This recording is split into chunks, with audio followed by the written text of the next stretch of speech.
Okay, ठीक है। जब हम प्रोग्राम को कंपाइल करते हैं, एग्जीक्यूट करते हैं, तो हमें दो चीज़ें मिलती थी। ठीक है, क्या मिलता था? एरर, एक होता था एरर और दूसरा होता था एक्सेप्शन, है ना। तो थोड़ा सा रिकॉल करते हैं, एरर कब आता है और एक्सेप्शन कब आता है। एरर कब आता था? कंपाइल के टाइम, है ना। और ये कौन देता था? कंपाइलर। ठीक, तो कंपाइलर क्या करता है? चेक करता था अपने प्रोग्राम्स को और वो गलत है तो उस पर एरर देता था। देन एक्सेप्शन, ये कब आता है? एग्जीक्यूशन टाइम, एग्जीक्यूशन टाइम पर। ठीक है, ये कंपाइलेशन जो आएगा ये कंपाइल टाइम में आएगा, ये एग्जीक्यूशन टाइम में आएगा।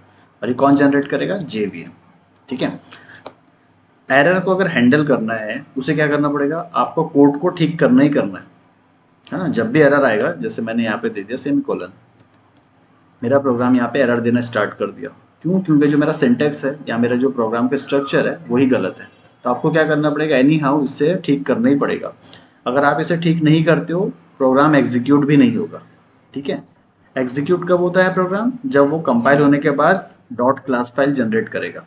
ठीक है, बट यहाँ पे क्या हो रहा है? आप कंपाइल कर रहे हो और कंपाइल में ही फेलियर है ना, कंपाइल ही नहीं चल रहा, तो एग्जीक्यूट कहाँ से होगा? जो पहला स्टेप है वही नहीं हो रहा, तो दूसरा क्या होगा? ठीक है, तो ये आपको फिक्स करना ही करना होता है।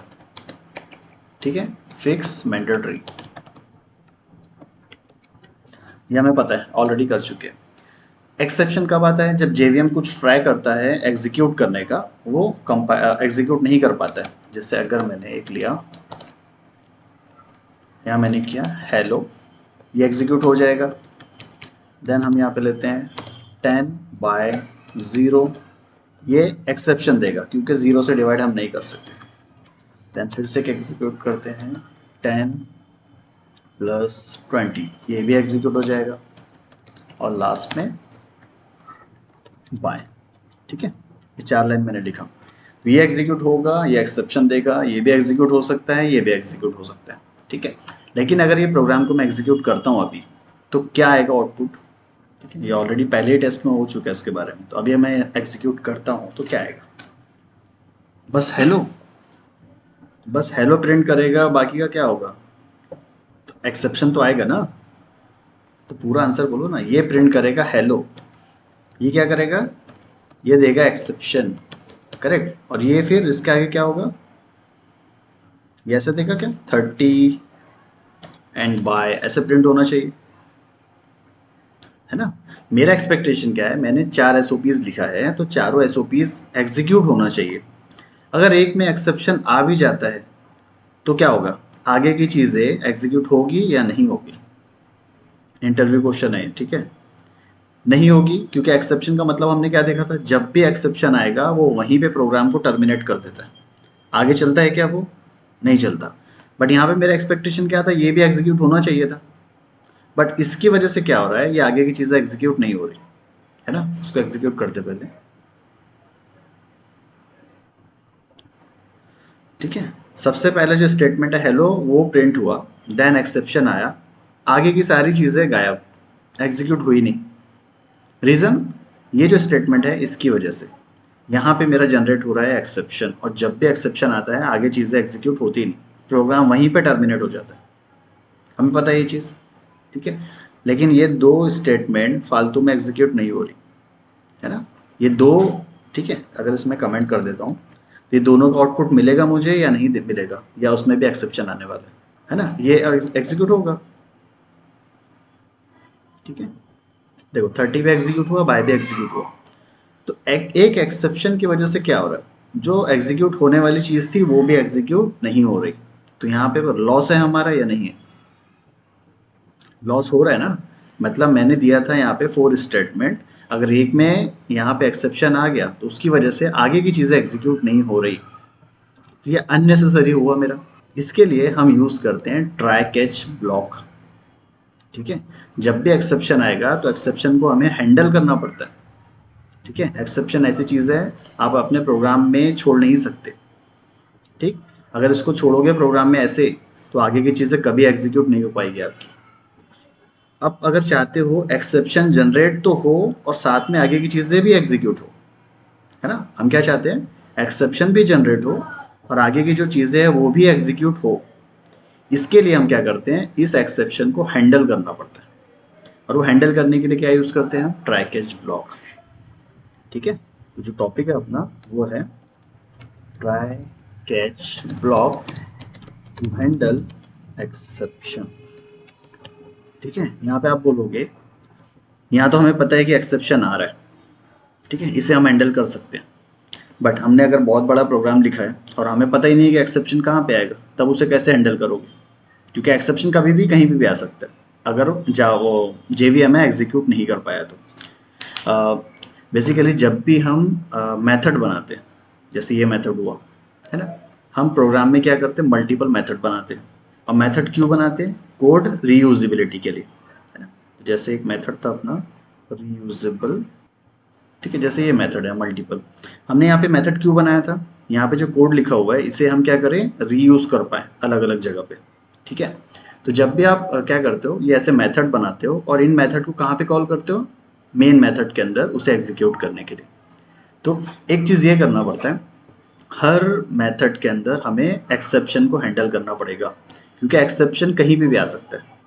अगर यहाँ पे एक्सेप्शन आया तो ये आगे के मेथड एग्जीक्यूट नहीं कर पाएगा, करेक्ट। तो हमें क्या करना पड़ेगा, हर मेथड में ट्राई कैच ब्लॉक लगा के, वो बताता हूँ मैं कैसे लगाते हैं, बट ये समझ लो हर मेथड में ट्राई कैच ब्लॉक लगाओ।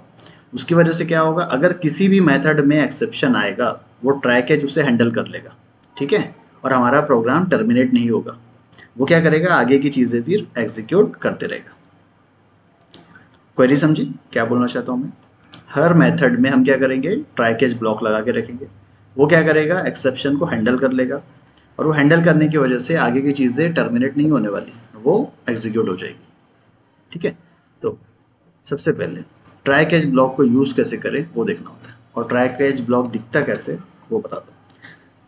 जैसे इफ़ का ब्लॉक होता है और फॉर का ब्लॉक होता है ना, वैसे ट्राई का भी ब्लॉक रहेगा, लेकिन यहाँ पे कोई भी पैरेंथेसिस नहीं होती इसके बाजू में। जैसे इफ़ के अंदर भी थी, फॉर के अंदर भी थी, ऐसा नहीं होगा। ये सिंपली ऐसे काम करेगा। ट्राई एक कीवर्ड है, जो 50 कीवर्ड थे जावा के, उसमें से ट्राई कीवर्ड है, उसमें से एक ब्लॉक ओपन ऐसे क्लोज कर दिया। ये ट्राई कैच ब्लॉक है, तो कैच लगता है इसके साथ में, कैच लगेगा और कैच में रहेगा एक्सेप्शन पैरेंथेसिस, और साथ में रहेगा ऐसे ब्रेस ओपन ब्रेस क्लोज। तो ये हुआ ट्राई का ब्लॉक, ये हुआ कैच का ब्लॉक। इसे टोटली हम ऐसे पढ़ते हैं ट्राई कैच ब्लॉक। ट्राई है तो कैच भी रखना पड़ेगा, नहीं रखोगे तो कोई इशू नहीं है, देखो कोई इशू नहीं है, लेकिन रखना पड़ेगा। ठीक है, रीज़न बताता हूँ। जैसे इफ़ एंड एल्स, हम इफ़ एंड एल्स क्यों लगाते हैं? इफ़ अगर पास होता है तो इफ़ के अंदर का ब्लॉक, इफ़ का ब्लॉक चलता है। इफ़ अगर फेल होगा तो एल्स का ब्लॉक चलेगा। एटलीस्ट दोनों में से कुछ तो भी एग्जीक्यूट होगा, तभी हमें कंफर्मेशन मिलेगा कि वो पास था या फेल था। अगर वो कंडीशन पास थी तो इफ़ का ब्लॉक चला, और उसकी कंडीशन अगर फेल है तो एल्स का ब्लॉक चला। सिमिलरली यहाँ पे भी यही होता है, अगर ट्राई का ब्लॉक चल रहा है और हमने कैच नहीं लगाया है तो हमें पता नहीं चलेगा कि एक्सेप्शन आया नहीं आया, है ना। तो वो समझने के लिए होता है। तो बेसिकली ट्राई कैच ब्लॉक हम यूज़ करते हैं किसके लिए, टू हैंडल एक्सेप्शन। अब इसमें होगा क्या, सबसे पहले हमें अगर पता है कोई स्टेटमेंट एक्सेप्शन ला सकती है, उस स्टेटमेंट को या फिर उस कोड को कहाँ लिख दो, ट्राई वाले ब्लॉक के अंदर लिख दो। ठीक है, अगर मैंने यहाँ पे ऐसा किया 10/10, तो ये स्टेटमेंट एक्सेप्शन जनरेट करेगी क्या, 10/10। तो यहाँ पे एक्सेप्शन जनरेट नहीं हो रहा, करेक्ट। दूसरा, सबसे पहले क्या करो, यहाँ पे जो भी स्टेटमेंट होती है एक्सेप्शन जनरेट कर सकती है उसे यहाँ पे लिख दो।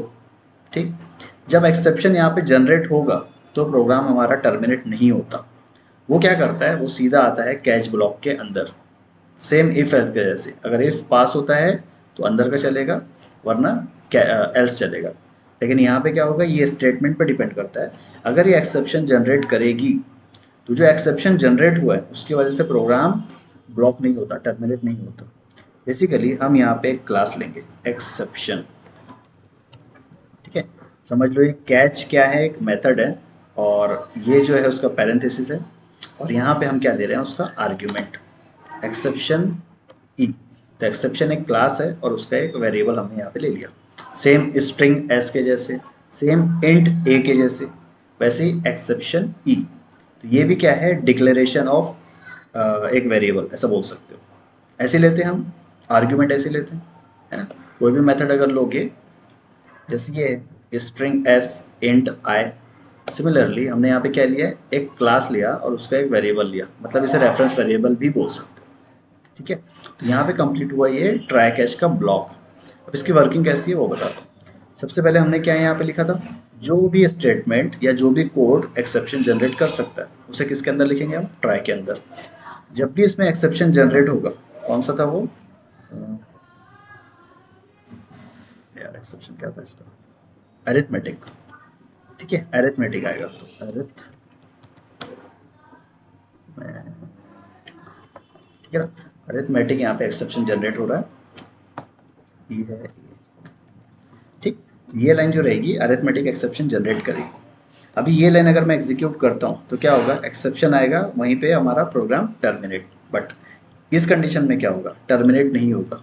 क्यों, जो भी एक्सेप्शन जनरेट होता है वो एक्सेप्शन क्लास उसे कैच कर लेती है। वो क्या करती है, क्लास उसे कैच कर लेती है, इसीलिए हमने यहाँ पे लिखा है कैच। जैसे क्रिकेट में क्या होता है, बॉल जाएगा और एक कैच करने वाला होता है, सेम ऐसे ही ट्राई ब्लॉक के अंदर क्या हो रहा है, यहाँ पे एक्सेप्शन जनरेट होगा, वो एक्सेप्शन को ये जो है एक्सेप्शन क्लास ये कैच कर रही है ना, ये कैच कर रही है। कैच कर लिया तो प्रोग्राम हमारा टर्मिनेट नहीं होगा, आगे की चीज़ें एग्जीक्यूट होते रहेगी। जैसे यहाँ पे मैंने, ठीक है, यहाँ लिख देता हूँ, ठीक है। तो अभी पहले क्या होगा, हेलो प्रिंट होगा, ये लाइन एक्सेप्शन जनरेट करेगी, वो एक्सेप्शन को ये एक्सेप्शन क्लास कैच कर लेगी, लेकिन प्रोग्राम टर्मिनेट नहीं होगा इन ट्राई कैच की मदद से। देन हमारा ये जो है स्टेटमेंट ये एग्जीक्यूट होगा, ये भी एग्जीक्यूट होगा, ठीक है। करके देखते हैं, हो गया, हेलो प्रिंट हुआ, और एक्सेप्शन वाला तो स्किप हो गया बिल्कुल भी, 10 + 2 30 ये भी आया, और बाय भी प्रिंट हुआ। यही चीज़ अगर मैं यहाँ पे करता हूँ इसको हटा के, तो क्या आएगा, एक्सेप्शन जनरेट होगा, वहीं पर रुक जाएगा। समझ में आई चीज़ है। तो कभी भी कोई स्टेटमेंट अगर एक्सेप्शन जनरेट कर रही है उसे कहाँ लिखोगे, ट्राई के अंदर। उसका एक्सेप्शन कौन कैच करेगा, ये यहाँ पे जो आर्ग्यूमेंट आपने दिया है एक्सेप्शन क्लास का, वो कैच कर लेगी। देन उसके बाद की जो भी स्टेटमेंट है वो सारी एग्जीक्यूट हो जाएगी। यहाँ पे कोई क्वेश्चन है, अभी खत्म नहीं हुआ है और है। नहीं नहीं, इसीलिए देखो वही एग्जाम्पल मैंने पहले लिया, अभी मुझे पता था यहाँ एक्सेप्शन आ सकते हैं, करेक्ट। अब यही चीज़ यहाँ पे लेते हैं, मेरे पास 3 मेथड है, 1 2 3 4 मेथड है, करेक्ट। चार है, मुझे पता है क्या कहाँ पे एक्सेप्शन आने वाला है, अभी नहीं पता है ना। गेस करो कि मुझे नहीं पता कहीं पे आने वाला। हम क्या करेंगे, सारा का सारा कोड उठा के ट्राई कैच में डाल देंगे,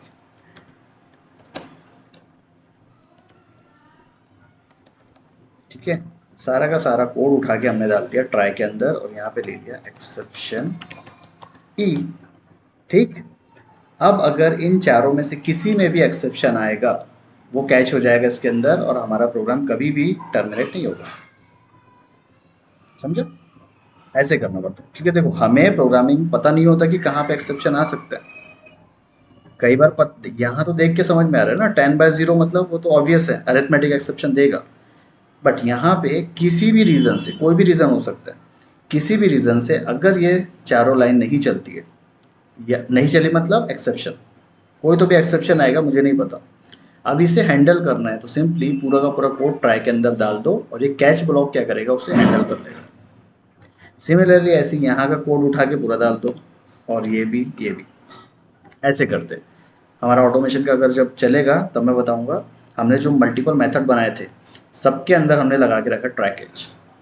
रीज़न वही है, कभी भी एक्सेप्शन आएगा वो उसी को हैंडल कर लेगा, हमारा आगे का प्रोग्राम फेल नहीं होगा, चलते रहेगा। मेथड को ट्राई कैच में नहीं लेंगे, ट्राई कैच मेथड के अंदर देंगे, है ना। ऐसा नहीं कि एक ट्राई कैच बड़ा लगा दिया और सारे मेथड उसमें डाल दिए, ऐसा नहीं।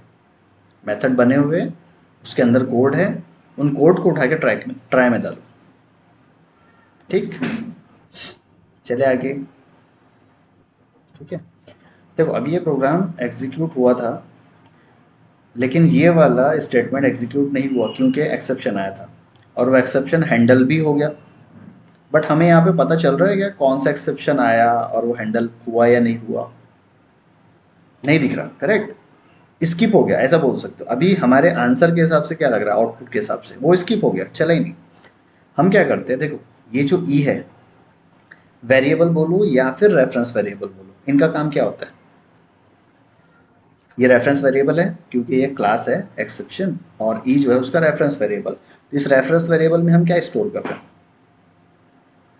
नॉर्मल नॉर्मल अगर मैं देखूं, रेगुलर अगर जो ऑब्जेक्ट बनता है उसमें क्या करता है, एड्रेस स्टोर करता है। क्लास के फॉर्म में हमने क्या किया था, जब क्लास का स्ट्रिंग एस लिया था तो उसमें उसकी वैल्यू स्टोर हुई थी, करेक्ट। ऐसे ही यहाँ पे जो ई है, या ई को ए भी ले सकते हो, कुछ भी ले सकते हो क्योंकि रेफरेंस वेरिएबल है। अभी मैं एक्सेप्शन क्लास का नाम ई है तो मैं ऐसे ई करता हूँ। यहाँ पे इस रेफरेंस वेरिएबल या फिर इस वेरिएबल का काम क्या है, जब भी कोई एक्सेप्शन जनरेट होगा उसको इस ई वाले वेरिएबल में स्टोर कर देना, ठीक है। क्या करना है, इसका काम क्या है यहाँ पे? पहली बात तो देखो कि एक्सेप्शन क्लास, इसका काम क्या है, जो भी एक्सेप्शन आते हैं उनको हैंडल करने का काम करती है। हैंडल कैसे कर रही है, बेसिकली ये जो रेफरेंस वेरिएबल दिया है ई, इसके अंदर वो एक्सेप्शन जाके स्टोर हो जाएगा। सिमिलरली ये ऐसे ही है, string S equal to hello बोलो इसको, या फिर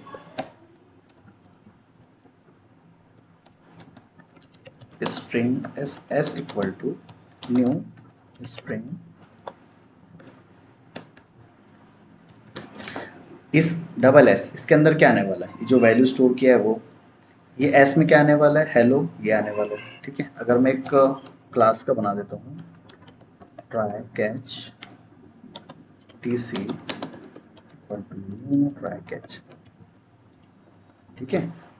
तो अब इस टी सी के अंदर क्या स्टोर होगा जाके, ऑब्जेक्ट का एड्रेस आएगा, ट्राई कैच का इसका रेफरेंस नहीं आएगा। ये जो कंस्ट्रक्टर है ये ऑब्जेक्ट बना रहा है, जो ऑब्जेक्ट बनेगा उसका एड्रेस या रेफरेंस ही टीसी में आएगा, ठीक है। तो यहाँ पे रेफरेंस आ रहा है, यहाँ पे उसकी वैल्यू आ रही है, यहाँ पे वैल्यू आ रही है। ये सेम ऐसी है ई, जो भी एक्सेप्शन जनरेट हो रहा है वो स्टोर कौन कर रहा है, ई। इस ई को अगर मैं प्रिंट करूँगा, जैसे अगर मैंने टीसी को प्रिंट किया तो टीसी क्या करेगा, उसका रेफरेंस प्रिंट कर देगा। मैं यहाँ पे प्रिंट कर रहा हूँ ई को, तो ई क्या प्रिंट करेगा, जो भी एक्सेप्शन यहाँ जनरेट हुआ था उसको सिंपली प्रिंट कर देगा।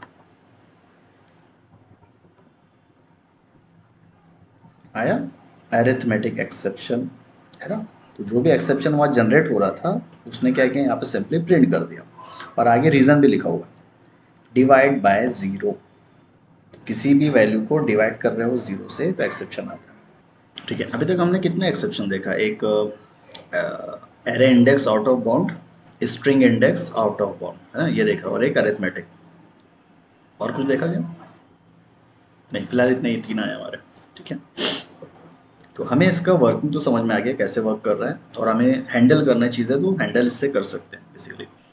अब ये जो एक्सेप्शन क्लास है इसके बारे में थोड़ा सा देखते हैं।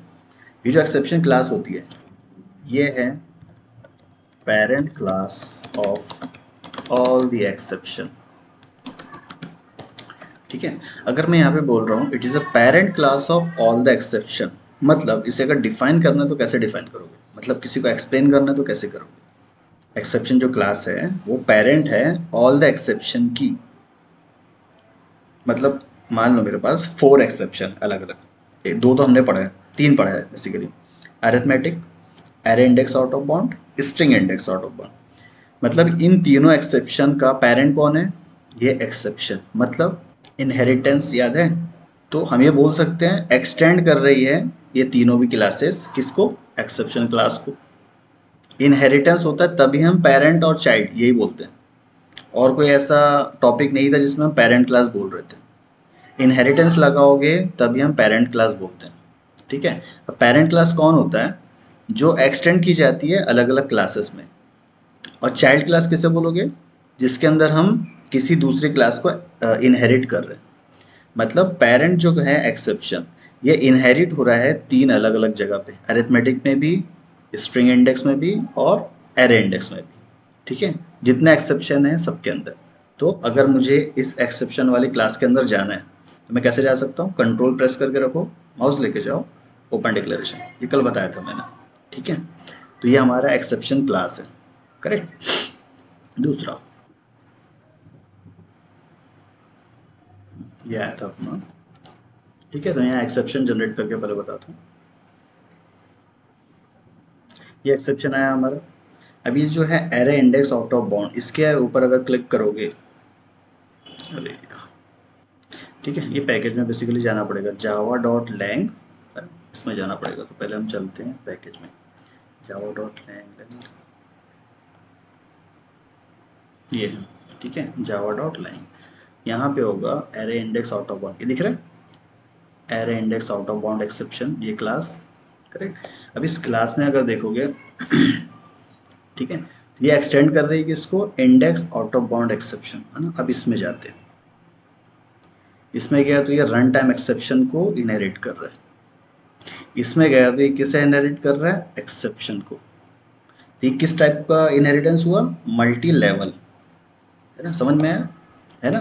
तो ये सबसे पहले क्या है, array index out of bound exception, ये किसे इनहेरिट कर रही है, index out of bound exception. तो इसमें आ गए हम, ये जो है इंडेक्स आउट ऑफ बाउंड, ये इनहेरिट कर रही है रन टाइम एक्सेप्शन को। देन हम जाते हैं रन टाइम एक्सेप्शन, इसके अंदर आते हैं तो ये इनहेरिट कर रही है एक्सेप्शन, करेक्ट। तो बेसिकली यहाँ पे क्या हो रहा है, मल्टी लेवल इनहेरिटेंस हो रहा है। जो एक्सेप्शन है वो आया रन टाइम में, रन टाइम आया इंडेक्स आउट ऑफ बाउंड, और ये आया array index out of bound, ठीक है, समझ में आया। तो बेसिकली डायरेक्टली हम ये बोल सकते हैं, इस array index out of bound के अंदर, या फिर इन सब का पेरेंट, है ना, इन सब का पेरेंट कौन है, एक्सेप्शन, करेक्ट। और एक्सेप्शन का भी एक पेरेंट है थ्रोवेबल। अगर इसके अंदर हम जाते हैं तो देखो आया थ्रोएबल, ये इसकी पेरेंट क्लास है, सबसे ऊपर में है थ्रोएबल। अगर ये देखोगे तो ये इम्प्लीमेंट कर रही है सीरियलाइजेबल, मतलब ये क्या है सीरियलाइजेबल, ये वो है इंटरफेस, करेक्ट। इसमें अगर जाते हैं, ये अभी किसी को इनहेरिट नहीं कर रही, तो बेसिकली ये है सबसे ऊपर में जो कि इंटरफेस है। इंटरफेस इनहेरिट हो रही है थ्रोएबल के अंदर, ये क्लास है। अब ये क्लास इनहेरिट हो रही है एक्सेप्शन में, ठीक है। तो एक्सेप्शन बेसिकली क्या है, सबकी पेरेंट क्लास। वैसे अगर मैं देखूं तो यहाँ पे एक्सेप्शन की जगह थ्रोएबल ले सकते हैं, TRHOWAB, है ना, ऐसे भी ले सकते हैं, ये भी काम करेगा। इसको रन करते हैं, चल गया। ये क्यों चला, क्योंकि जितने भी एक्सेप्शन होते हैं, जैसे अभी के लिए हमारे पास ये एक्सेप्शन है, इन सब का पेरेंट क्लास होता है थ्रोएबल, है ना। अगर उसका भी पेरेंट देखा जाए तो कौन है, सीरियलाइजेबल। इसके ऊपर कोई नहीं है, फिर देखो यहाँ कुछ भी इम्प्लीमेंट या एक्सटेंड नहीं हो रहा है। तो हायरार्की समझ में आई, इसे हम बोलते हैं मल्टी लेवल इनहेरिटेंस। ये रियल टाइम में अगर किसी को बताना तो ये एग्जाम्पल ले सकते हो, ठीक है। तो हम जब भी यूज़ करते हैं ना प्रोग्राम, तो इसकी जगह पे ऐसे एक्सेप्शन ही लेते हैं, ठीक है, कोई प्रॉब्लम नहीं है। दोनों भी लिखोगे तो चलेगा, लेकिन मेनली हम क्या लेते हैं ना, एक्सेप्शन लेते हैं। इस पर कुछ क्वेश्चन है, पेरेंट कौन है यहाँ पे, चाइल्ड कौन हुआ। तो ये अभी एक है यहाँ पे array index out of bound. मान लो ऐसे मेरे पास 10 एक्सेप्शन होंगे, है ना, और सारे के सारे एक्सेप्शन जो है वो इनहेरिट कर रहे होंगे इन सबको, और लास्ट में एक्सेप्शन जो क्लास रहेगी थ्रोएबल ये रहेगी, ठीक है। तो हम मेनली क्या यूज़ करने वाले हैं, exception class as a parent, ठीक है। चाइल्ड और पेरेंट समझ में आ गया, कोई क्वेश्चन इस पे, या आगे चले। नेक्स्ट, जैसे इफ और एल्स हम लेते थे, तो इफ अकेला होता था, एल्स भी अकेला होता था, लेकिन उन दोनों के बीच में क्या होते थे, एल्स इफ, ये वाला ब्लॉक आता था, करेक्ट। सिमिलरली अगर यहाँ देखोगे ट्राई एंड कैच के अंदर, यहाँ पे ट्राई हमेशा सिंगल ही रहेगा, लेकिन जो कैच है वो मल्टीपल हो सकता है, ठीक है, जो कैच है वो मल्टीपल हो सकता है। ऐसे ट्राई कितना रहेगा, यहाँ पे एक ही रहेगा, लेकिन जो कैच है वो मल्टीपल हो सकता है। अब मल्टीपल कैच है तो ये एरर दे रहा है, क्योंकि एग्जैक्टली सेम है ना। इसके लिए हम क्या कर सकते हैं, सबका आर्ग्यूमेंट चेंज कर दो, मतलब जो हम वो किए थे ओवरलोडिंग, उस टाइप से चेंज कर दो। अब चेंज करोगे मतलब क्या, यहाँ पे हमेशा वो होना चाहिए क्लास, ऐसी क्लास होना चाहिए जो कि इस एक्सेप्शन को हैंडल करे, है ना। कैच के अंदर जो भी आर्ग्यूमेंट ले रहे हो वो आर्ग्यूमेंट क्या होना चाहिए, वो क्लास जो एक्सेप्शन को हैंडल कर सकती है, ठीक है। और एक्सेप्शन को हैंडल करने वाले कौन है, खुद के जो वो है एक्सेप्शन वो ही नाम के क्लास भी होती है। यहाँ देखोगे array index out of bound exception, ये क्लास है। ऐसे ही अगर देखोगे string index out of bound भी होगी, STR, ये देखो ये भी है स्ट्रिंग इंडेक्स। यहाँ पे string index out of bound exception, मतलब जितने भी एक्सेप्शन जनरेट होते हैं हर किसी की एक पर्टिकुलर क्या है क्लास अवेलेबल है, और सारी क्लास किसे इनहेरिट कर रही है डायरेक्टली इनडायरेक्टली, एक्सेप्शन क्लास को। ठीक है, इसलिए मैंने यहाँ पे लिखा है ये पेरेंट क्लास है किसकी, हर एक्सेप्शन की। अब हर एक्सेप्शन की पेरेंट क्लास है, मतलब जो एक्सेप्शन क्लास है जो है अलग वाले एक्सेप्शन, ये क्या होने वाले चाइल्ड। तो चाइल्ड ये है सब, स्ट्रिंग स्ट्रिंग कहाँ गया यार, string index out of bound. ठीक है, अब अरिथमेटिक भी होगा, ये देखो अरिथमेटिक एक्सेप्शन, करेक्ट। तो जितने भी एक्सेप्शन जनरेट होते हैं सबके एक पर्टिकुलर क्या है क्लास अवेलेबल है, और सारी क्लास किसे इनहेरिट कर रही है, एक्सेप्शन क्लास को, या फिर बोल सकते हो थ्रोएबल क्लास को, है ना। तो कैच ब्लॉक, इसके अंदर जो आर्गुमेंट हमने लिया था वो लिया था एक्सेप्शन, मतलब ये पेरेंट को डायरेक्टली हमने ले लिया था। इसकी जगह हम क्या ले सकते हैं, सबसे पहले array index out of bound, bound है बाउंड्स है, बाउंड्स एक्सेप्शन। ठीक है, ए आई कर दिया। देन यहाँ पे मैं लेता हूँ अरिथमेटिक, अरिथमेटिक एक्सेप्शन, इसे कर देते हैं ए ई, और लास्ट में एक्सेप्शन पे इसे रहने देते हैं ए आई ए ई और ये ई। ठीक है, तो एक कॉन्सेप्ट यहाँ समझ में आया, कैच वाला जो ब्लॉक रहेगा उसके पैरेंथेसिस में हमें क्या लेना है, जो भी एक्सेप्शन आते हैं उनका क्लास नेम। ठीक, अब बोलोगे यहाँ पे तीन तीन कैच क्यों लिया, हमें तो पता था कि 10/0 से क्या आने वाला है, अरिथमेटिक एक्सेप्शन आने वाला है, तो इसको हैंडल करने के लिए ये वाला कैच तो काफ़ी था। ठीक, फिर हमने यहाँ पे अरिथमेटिक एक्सेप्शन क्यों लिया। ठीक है, जो एग्जांपल मैं यहाँ पे दे रहा था मल्टीपल मेथड वाली, ठीक है,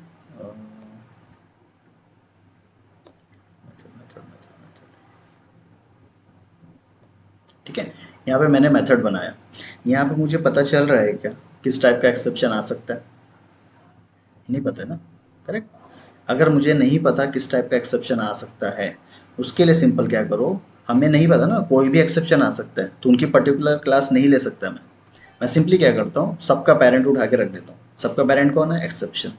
ये एक्सेप्शन क्या करेगा, कोई भी टाइप का एक्सेप्शन आ जाए, whether it is arithmetic, index out of bound, array index out of bound, या फिर string index out of bound, कोई भी एक्सेप्शन आ जाए, ये पेरेंट क्या क्लास क्या करेगी, सबको हैंडल कर लेगी। लेकिन यहाँ पे हम क्या कर रहे हैं, यहाँ पे हमने उस पर्टिकुलर एक्सेप्शन की क्लास को लिखा है। तो ये क्या करता है, ये काम करता है as a switch case. Switch case में क्या होता है, यहाँ पे मान लो अरिथमेटिक एक्सेप्शन जनरेट हुआ, ये सबसे पहले जाएगा फर्स्ट वाले कैच के अंदर, यहाँ पे देखेगा अरिथमेटिक एक्सेप्शन है क्या यहाँ पे नहीं है, तो ये वाले कैच में जाएगा ही नहीं। देन वो चेक करेगा इधर अरिथमेटिक एक्सेप्शन है क्या, हाँ अवेलेबल है। अगर यहाँ पे अवेलेबल है तो अंदर आएगा, इसे एग्जीक्यूट करना स्टार्ट कर देगा। ठीक है, अब जैसे एग्जीक्यूट यहाँ करेगा, आगे की चीज़ें ये दूसरा वाला जो तीसरा वाला कैच है इसे स्किप कर देगा, क्योंकि यहाँ हमने ऑलरेडी उसे एग्जीक्यूट करवा दिया। यहाँ से डायरेक्टली बाहर निकलेगा और क्या करेगा, ये दो रिमेनिंग वाली जो स्टेटमेंट है वो एग्जीक्यूट कर देगा। ठीक है, क्या करेगा ये, सबसे पहले ये चेक करेगा एक्सेप्शन कौन सा आ रहा है, तो ये एक्सेप्शन है मेरा अरिथमेटिक। वो चेक करेगा पहले वाले कैच में अरिथमेटिक एक्सेप्शन है क्या, अगर दोनों मैच हो जाते हैं तो वो अंदर आएगा एग्जीक्यूट करेगा चीज़ें। तो ये मैच नहीं हो रहा, सेकंड कैच में आएगा, वो देखेगा अरिथमेटिक एक्सेप्शन है क्या, हाँ है, तो अंदर आके एग्जीक्यूट करना स्टार्ट कर देगा। अब जैसे ही एक बार कैच में आ गया तो दूसरे कैच में नहीं जाएगा, वो यहाँ से सीधा बाहर निकल जाएगा क्योंकि उसका काम वहाँ पे हो गया। समझा।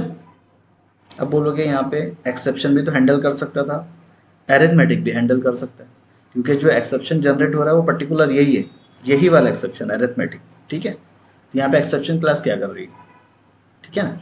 ये इसलिए होता है, मान लो यहाँ से दोनों भी एक्सेप्शन कभी मैच नहीं हुए, है ना। मान लो मेरा आ रहा है string index out of bound, ये वाला एक्सेप्शन आ रहा है, तो ये भी मैच नहीं होगा, ये भी मैच नहीं होगा। ठीक है, तो लास्ट में कौन सा मैच हो जाएगा, एक्सेप्शन। इफ एल्स देखे थे, इफ के बाद एल्स इफ था, फिर एल्स इफ था, आखिरी में फिर क्या था, एल्स। तो वहां पे भी ऐसे ही होता था, अगर इफ चला तो बाकी की चीजें एग्जीक्यूट नहीं होती, एल्स इफ चला तो इफ और एल्स ये एग्जीक्यूट नहीं होंगे, अगर एल्स चल रहा है तो इफ भी एग्जीक्यूट नहीं होगा, एल्स इफ भी एग्जीक्यूट नहीं होगा। सेम यहाँ पे भी ऐसे ही होता है, इन तीन कैच में से कोई एक तो भी कैच एग्जीक्यूट होगा बस, सब नहीं होने वाले। क्लियर? तो यहाँ पे अरिथमेटिक आया, यहाँ चेक किया नहीं है, यहाँ चेक किया है, तो एग्जीक्यूट कर देगा, बाहर हो जाएगा। ये सिर्फ बताने के लिए, हाँ, ये ऐसा तीन तीन कैच हम नहीं लेते, क्योंकि यहाँ पे देखो इस एग्जाम्पल में अगर लोगे तो हमें कभी भी पता नहीं रहेगा एक्सेप्शन कौन सा आने वाला है। करेक्ट? तो यहाँ पे अरिथमेटिक लगाओगे तो हो सकता है यहाँ पे array index bound of exception आ जाए। अगर एरे वाला या स्ट्रिंग वाला आ गया तो ये अरिथमेटिक उसे कवर कर पाएगा क्या? नहीं कर पाएगा। इसलिए बेटर है जब भी ट्रैकेज यूज़ करोगे ना, हमेशा एक्सेप्शन क्लास को ले लेना जो कि सबकी पेरेंट है। अब भाई जो भी एक्सेप्शन आ जाए ये सबको हैंडल कर लेगी। हम्म। हम्म। हाँ, पहला वाला कैच होता है, पहला वाला ही कैच होता है। मान लो यहाँ पे मैंने दो लिख दिया, ये ऐसे, ये ऐसा है, दोनों में भी एक्सेप्शन जनरेट होने वाले हैं। अगर ये लाइन में एक्सेप्शन जनरेट हुआ तो दूसरी लाइन कभी एग्जीक्यूट होगी क्या? नहीं होगी, क्योंकि पहली लाइन में अगर एक्सेप्शन आता है वो सीधा यहाँ से बाहर निकलेगा, वो कैच को ढूंढना स्टार्ट कर देगा, इसलिए ये आगे की चीज़ें कभी एग्जीक्यूट होती ही नहीं। यही चीज़ यहाँ पे देखो, यहाँ पे चार स्टेटमेंट है, अगर पहले ही लाइन में एग्जीक्यूट एक्सेप्शन आ गया इस लाइन में, तो ये नीचे की तीन लाइन कभी एग्जीक्यूट नहीं होगी। क्यों नहीं होगी? क्योंकि ये जो एक्सेप्शन आया है इसके बाद से ट्राई में से सीधा बाहर निकलेगा, वो कैश के अंदर आ जाएगा। करेक्ट? अब कैश में आने के बाद वापस से जाके ये तीन को एग्जीक्यूट थोड़ी ना करेगा, है ना? तो ये कैच में आ गया, कैच से बाहर निकलेगा और आगे की चीज़ एग्जीक्यूट करेगा। तो इसलिए कभी भी जब ये मल्टीपल स्टेटमेंट होती है, पहली लाइन जो भी होगी जिसमें एक्सेप्शन आया है, मान लो ए के अंदर नहीं आ रहा, बी के अंदर भी नहीं आ रहा, लेकिन सी के अंदर आ गया, तो सी वाले स्टेटमेंट में अगर एक्सेप्शन आया तो एसओपी उसके आगे का एग्जीक्यूट नहीं होगा। ये क्वेश्चन था ना, अगर मल्टीपल लाइन और एक्सेप्शन मल्टीपल आए तो पहली लाइन में अगर एक्सेप्शन आ गया तो आगे की चीज़ें कभी एग्जीक्यूट नहीं होती, वो सीधा वहां से बाहर निकलेगा और कैच में चले जाएगा। हाँ, ये कैच है, कैच के बाद वो अगर कुछ है तो एग्जीक्यूट करेगा, वरना मेथड से बाहर। ठीक है? बस ट्राई कैच इसलिए है कि उसे हैंडल करने के लिए, एग्जीक्यूशन सेम वैसे ही रहेगा जो पहले चलता है। ठीक है? एग्जीक्यूशन में कोई चेंजेस नहीं आएंगे, बस ये है कि जो एक्सेप्शन आता है उस लाइन को ये स्किप कर रहा है। ठीक है? तो इंटरव्यू में ना ये क्वेश्चन आता है, और इवन मैं भी यही पूछ रहा हूँ अभी दो बार से, ये मैंने दे दिया ऐसे। अब मुझे बताओ ये एक्सेप्शन अगर आएगा तो यहाँ से आउटपुट क्या आएगा? ठीक है? तो ये अरिथमेटिक आना चाहिए यहाँ पे, है ना? क्योंकि यहाँ पे जनरेट क्या हो रहा है, अरिथमेटिक एक्सेप्शन। ये मैच नहीं होगा, ये मैच हो जाएगा और ये चलेगा। ओके, चलो नेक्स्ट क्वेश्चन है मेरा, सेम ही चीज़, बस यहाँ पे चेंजेस ये करता हूँ, इसको भी अभी हटा देता हूँ, ऑलरेडी ऊपर कवर्ड है। ठीक है? बस यहाँ पे चेंजेस मैं ये करने वाला हूँ, इधर से कैच को उठाता हूँ और यहाँ ऊपर रख देता हूँ। ठीक है? मैंने क्या किया, एरे है, एरिथमेटिक है और एक्सेप्शन, ये सीक्वेंस थी पहले। सीक्वेंस कुछ भी रख सकते हो, मैंने ये इंपॉर्टेंट नहीं है, लेकिन यहाँ पे इंपॉर्टेंट है, यहाँ पे चेंजेस क्या हो रहे हैं, एरर क्यों आ रहा बताता हूँ अभी। चेंजेस क्या है सिर्फ ये बता सकते हो? ऊपर नीचे क्या वो तो पता है, उसके अलावा क्या चेंजेस दिख रहे हैं? करेक्ट, अरिथमेटिक यहाँ पे क्या है, चाइल्ड है, एरे इंडेक्स क्या है, चाइल्ड है, और यहाँ पे एक्सेप्शन क्या है, सबका पेरेंट। करेक्ट? कभी भी किसी भी चाइल्ड के पहले एक्सेप्शन को रखोगे तो जो एक्सेप्शन आएगा उसे हैंडल कौन करेगा, ये चाइल्ड करेगा या उसके पहले वाला उसका पेरेंट? उसका पेरेंट हैंडल कर लेगा उसे। करेक्ट? यहाँ पे क्या हो रहा था, पेरेंट बाद में था, उसके पहले इसके चाइल्ड एक्सेप्शन ये दोनों भी थे, ये दोनों में से कोई भी एक्सेप्शन हैंडल कर सकते थे। करेक्ट? यहाँ पे क्या हो रहा है, अगर मैंने यहाँ पे एक्सेप्शन लिखा है और चाइल्ड को बाद में लिखा है, या फिर इसको थोड़ा सा ऐसे चेंज कर देता हूँ, है ना? ये किया, सबसे पहले मैंने लिया पेरेंट को, उसके बाद में लिया मैंने चाइल्ड को। ठीक है? दोनों भी जगह एरर आ रहा है, एरर क्यों आ रहा है, अनरीचेबल कोड। ठीक है? लिखा है अनरीचेबल कोड। रीजन, जब ऐसे आप लिखते हो पेरेंट को पहले लिख देते हो, चाइल्ड को बाद में करते हो ऐड, इसमें क्या होगा, जो भी टाइप का एक्सेप्शन यहाँ पे आएगा उन सबको हैंडल कौन कर सकता है, एक्सेप्शन। अभी सभी को हैंडल कर रहा है तो इन लोगों को लगाने की कोई ज़रूरत है क्या, ये कभी यहाँ तक पहुँचेगा क्या। जैसे अरिथमेटिक एक्सेप्शन आया, ये पहले कैच में आके क्या चेक करेगा, अरिथमेटिक एक्सेप्शन है क्या, ये चेक करेगा। बट उसे एक्सेप्शन नहीं मिलता अरिथमेटिक, उसे क्या मिलता है, उसकी भी पेरेंट क्लास मिल जाती है। तो ये क्या करेगा, यहीं पे वो हैंडल हो जाएगा, ये आगे कभी भी नहीं आएगा, क्योंकि पेरेंट ने पहले ही उसे हैंडल कर लिया है, तो चाइल्ड को यहाँ पे रखने की कोई ज़रूरत है ही नहीं। तो कभी भी अगर एक्सेप्शन यूज ट्राई कैच लेना है तो सिर्फ इतना ही ब्लॉक यूज़ करो, ये ऐसे यूज़ करने का कोई मतलब ही नहीं बनता, क्योंकि हमें नहीं पता ना ये कोड में कौन सा एक्सेप्शन कभी भी आ सकता है, नहीं पता है हमें। तो बेसिक यही है, एक्सेप्शन क्लास को ले लो, ये सारे एक्सेप्शन को हैंडल कर लेगा, ठीक है, सिर्फ इतना ही ब्लॉक काफ़ी है। जैसे बताने का था कि अगर कभी किसी ने ऐसा क्वेश्चन किया तो आंसर क्या हो सकता है अपना, ये बताने के लिए ये आंसर पता होना चाहिए कि अगर मैंने एक्सेप्शन बाद में लिया, चाइल्ड पहले लिया है, तो मे भी हो सकता है कोई भी चाइल्ड उसे हैंडल कर लेगा। बट अगर पेरेंट को ही पहले ले लिया तुमने, तो पेरेंट तो हर किसी को हैंडल कर सकता है, चाइल्ड के पास तो वो कोड कभी आएगा ही नहीं। करेक्ट, इसलिए यहाँ पे देता है एरर। तो देखो ये क्वेश्चन एक्चुअली मेरा ही है, इंटरव्यू में ये पूछता हूँ कि ये दे दिया मैंने कोड उठा के, आउटपुट क्या आएगा। तो लोग क्या करते हैं जल्दी जल्दी में, हाँ ये अरिथमेटिक एक्सेप्शन दे रहा है, ये मैच किया नहीं है, ये मैच किया नहीं है, ये मैच कर रहा है, सब बोलते हैं कि ये वाला एग्जीक्यूट होगा, ऐसे बोल देते हैं। बट ये रॉन्ग है, बेसिकली यहाँ पे आउटपुट आता ही नहीं है, ये सिंपल क्या दे रहा है, एरर। ये एग्जीक्यूट भी नहीं होगा, ठीक है, ये एग्जीक्यूट भी नहीं होता, ये सीधा दे देगा एरर। तो अगर मैंने कभी पूछा कि आउटपुट क्या आएगा, तो आंसर पहले आना चाहिए कि आउटपुट आएगा ही नहीं, क्योंकि ये एग्जीक्यूट ही नहीं होता, ये पहले ही दे देगा एरर। ठीक है, ये कॉन्सेप्ट है ट्राई कैच का,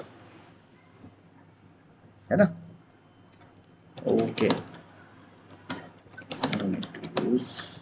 चाइल्ड सेक्शन क्लास,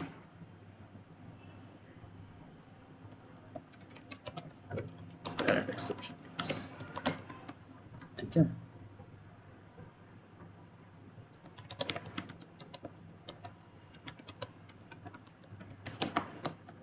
ठीक है, समझ जाएगा। एक एक्स्ट्रा की चीज़ है जिसे हम बोलते हैं फाइनली, ठीक है, ये सबसे लास्ट में लगता है।